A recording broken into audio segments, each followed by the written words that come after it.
to I have to give respect to Jake Paul in this component. He is one of the greatest businessmen in all of sports right now. From everything around his branding and his image and everything he's done, he has done an incredible job at branding himself. It's hard to deny that. And while I don't like to admit it, you can't really deny the fact the numbers he's producing, what he's done for boxing. He is one of the faces of boxing. I'm not going to say he is the face of boxing, but he's one of. And I determine the face of boxing as a guy that around the world, whether you know boxing or don't know boxing, you look at them and say, hey, that's a boxer. I know who he is. He's one of the best guys, even if you don't know he is or not. You understand what I'm saying? Because when you talk about other guys, it's whoever has the biggest brand, the biggest name, the biggest following. And that goes the same as you talk about a guy like Michael Jordan. Even when MJ was in his later years with the Wizards, people still around the world knew that's the GOAT. You understand what I'm saying? And so it's about the branding and image. People look at you and say, you're great, even if they don't know the sport greatly. And Jake Paul is by no means great, not even close to it. But from people that don't know anything about sports, they know he's a boxer. They know they think he's good. He has a perception of being good. And people just know he's a boxer. I think there's more people that probably know Jake Paul as a boxer than a lot of people know any other boxer right now. Obviously, you talk about Anthony Joshua, Canelo, Tank Davis. Those are some of the big names. But he's certainly up there as one of the biggest faces of boxing. And why do I applaud that? Because listen, at the end of the day, Jake Paul is not very good. He's become this big image in boxing, and Jake Paul is not very good at boxing.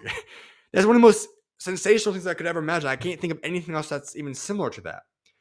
He became one of the biggest names in boxing, one of the most talked about figures in boxing, without being that good at boxing.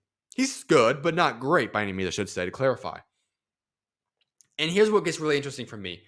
In the past couple weeks since that fight went down, Jake Paul has now been in a position where not only has he made all this money, had all these views, have all these big legacy fights, if you want to call it, he now has legitimate champions calling him out.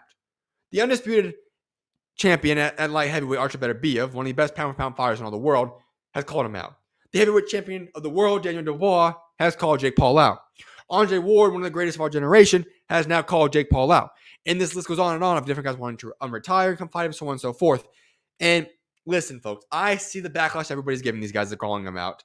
So many guys are saying it's destroying the tradition, it's not ethical, work your way up in this business, so on and so forth. I think it's a little bit foolish to think of those things, though. Let me give a little bit insight into this. Boxers are boxing because this is a lifestyle to make money. If you can make the biggest payday of your life against somebody that you know you can knock out quickly, who really cares? It's not unethical. It is what it is. It's the game of boxing. This is a business. They go make money. I have nothing against any of these guys doing it. Not one bit in my life do I have any issue with any of these guys going out and calling Jake Paul out. Now, do I think Jake Paul will take any of those fights and or even come close to winning against them? Absolutely not. But it's not the champ's fault for calling them out. Why not? It at least grows your brand, grows your image. So what? It's just because it's Jake Paul? But the point and the fact of the matter is this. Jake Paul is at a position where if he pulls this off, if Jake Paul does pull this off where he becomes a guy that's made all this money, made all these names for himself, the headlines, and he possibly positions himself to get a world championship fight, whether he wins it or loses it, I can't deny or respect that aspect right there. That would be one of the most impressive accomplishments in all of sports. I don't think you can compare it to anything else in the sport of boxing or in any sport in the world. It truly would be a sensational thing. And for that reason, I have to give him respect for that. Now, there's a million other things I could pinpoint as to who I think is going to fight next. I have no clue. When it comes to Jake Paul, you really don't have any idea. Because nothing is out of the realistic world when it comes to Jake Paul. You know, we could be seeing a guy like Ryan Garcia. We could be seeing one of these other undisputed championship guys come and fight him. We could see another guy 60 years old come and try fighting Jake Paul. We could see another UFC guy fight him. We could see another celebrity come fight him. We could see another influencer boxer fight him. The truth is, I've got no idea. There's a countless long list you could list of guys that you would like to see him fight, they could fight. I don't have any clue where he's going to go from this. Honestly, it could be, I have no clue where he could possibly fight. I don't even have a list for you guys. It's pretty much an unlimited list. That being said, though, it is interesting. How big does this guy become in boxing? Does he become a legitimate champion? Does he actually get his name put on rankings? I don't know the answer to those questions.